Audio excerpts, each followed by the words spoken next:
Le luci si stanno spegnendo, gli ultimi scatoloni da imballare e qualche pezzo solitario in vetrina.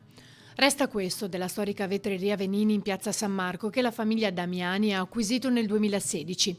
Eppure questa chiusura non è la prima, né probabilmente sarà l'ultima. Un colpo ancora una volta al cuore della città e di molti veneziani che ritengono Venini, come altri negozi storici che hanno dovuto abbassare le saracinesche, una fine simbolo che nasconde un problema di fondo di cui nessuno sembra preoccuparsi.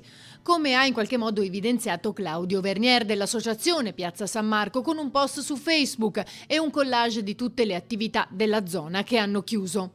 Venini fa sapere attraverso un comunicato ufficiale che ha scelto di concentrare le attività direttamente nell'antico fabbricato di Murano in fondamenta vetrai, dove ha sede dal 1921 la fornace da cui escono le preziose collezioni.